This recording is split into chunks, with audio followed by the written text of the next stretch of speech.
Aí o Merz, o primeiro-ministro da Alemanha, que falou que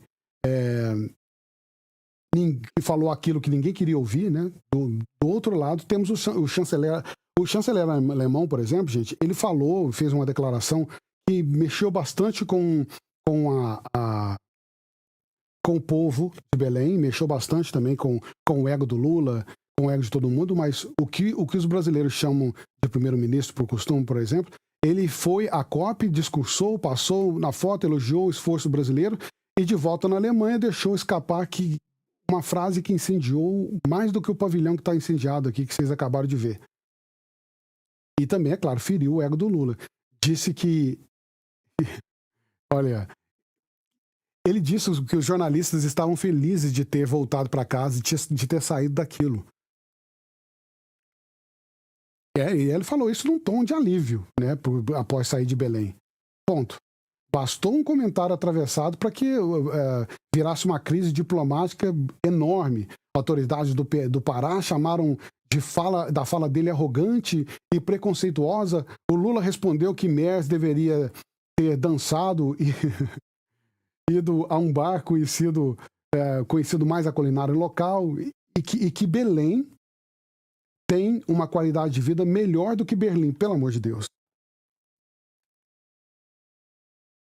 Ele disse que a qualidade de vida é melhor que Belém em muitos aspectos. Você acha que eu estou mentindo com isso? Não estou mentindo. A gente tem a prova aqui para vocês terem uma ideia do que aconteceu. Primeiro vamos trazer aqui a fala do primeiro-ministro, do que ele declarou. Logo em seguida a gente vai trazer para vocês a fala do Lula. Presta atenção. Und ich habe einige Journalisten, die mit mir in Brasilien waren, letzte Woche gefragt, wer von euch würde denn gerne hier bleiben? Da hat keiner die Hand gehoben. Die waren alle froh, dass wir vor allen Dingen aus diesem Ort, wo wir da waren, wieder nach Deutschland zurückgekehrt sind in der Nacht von Freitag auf Samstag. Wir leben in einem der freiheitlichsten Länder der Welt. Und es lohnt sich, unser Land, unsere Demokratie, unsere Wirtschaftsordnung auch zu verteidigen. Und ich habe Ihnen das im letzten Jahr von dieser Stelle aus gesagt, als ich noch nicht im Amt war. Und ich will das an dieser Stelle heute, in diesem Jahr sagen, wo ich im Amt bin. Das ist das, was mich antreibt. Das ist das, was mich bewegt. Wir sind ein offenes, freiheitliches Land. Wir leben jetzt seit fast 8 Jahrzehnten in Frieden, ja seit über 8 Jahrzehnten schon, in Frieden und in Freiheit. Und wir sind seit über 35 Jahren wiedervereinigt im wiedervereinigten Deutschland. Und meine Damen und Herren, das ist eine Aufgabe, der wir uns alle stellen müssen. Dieses Land zu verteidigen. O primeiro-ministro depois foi lá e fez uma outra declaração, meio que se desculpando do que falou. Se desculpando não, na verdade, mas sendo questionado por jornalista, olha o que ele falou. Warten Sie überhaupt noch von dem Gipfel angesichts dieser Absagen? Und da Sie dort auch den brasilianischen Präsidenten Lula treffen werden, würde ich Sie gerne zu der Debatte fragen, die Sie mit Ihren Äußerungen zu der Millionenstadt Belém ausgelöst haben, die Sie gerade erst besucht haben. Was werden Sie Lula dazu sagen? Haben Sie da was zurechtzurücken oder bedauern Sie Ihre Äußerungen sogar? Ich freue mich auf die weitere Begegnung mit Präsident Lula. Wir haben ja in Belém eine sehr gute persönliche Begegnung miteinander gehabt. Es hat heute Nachmittag ein Gespräch des deutschen Bundesumweltministers Carsten Schneider mit Präsident Lula gegeben und ich habe ihm gebeten, Präsident Lula meine herzlichen Grüße auszurichten. Ich gehe davon aus, dass wir ein weiteres gutes Gespräch in Südafrika miteinander führen, völlig unbelastet. Ich habe gesagt, Deutschland ist eines der schönsten Länder der Welt und das wird vermutlich auch Präsident Lula so akzeptieren.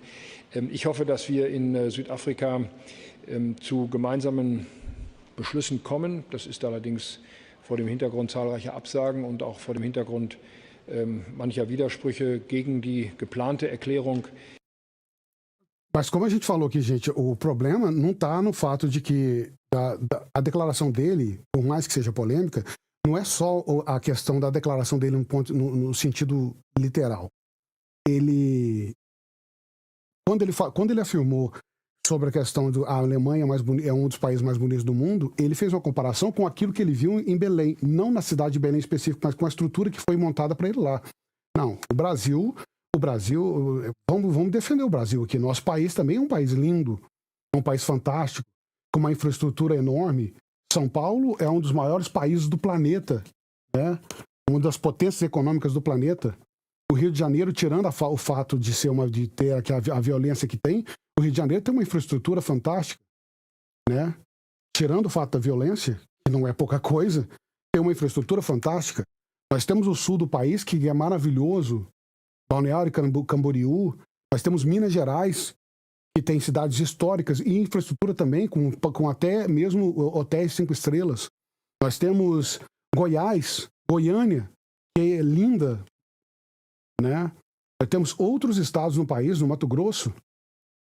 E também no próprio Nordeste, nós temos lugares maravilhosos, fantásticos, lugares paradisíacos, que pode receber uma infraestrutura enorme. O que aconteceu em Belém, a culpa não é do povo de Belém, a culpa são dos administradores de lá, a culpa são dos administradores de toda a área amazônica, que insiste por um diálogo de preservação, continua insistindo em manter o povo pobre, manter aquelas áreas. Gente, ninguém pode discordar daqueles urubus voando nas praças, né? Todo aquele cheiro, toda aquela questão que aconteceu lá, ninguém pode discordar que aquilo é absolutamente desnecessário e é ruim. Ninguém pode discordar que aquilo enfeiura a cidade, deixa a cidade com aspectos que não deveria deixar. Não adianta passar a mão na cabeça do governo, por exemplo, do governo de Belém. E não é só no governo de agora, nos governos de até então.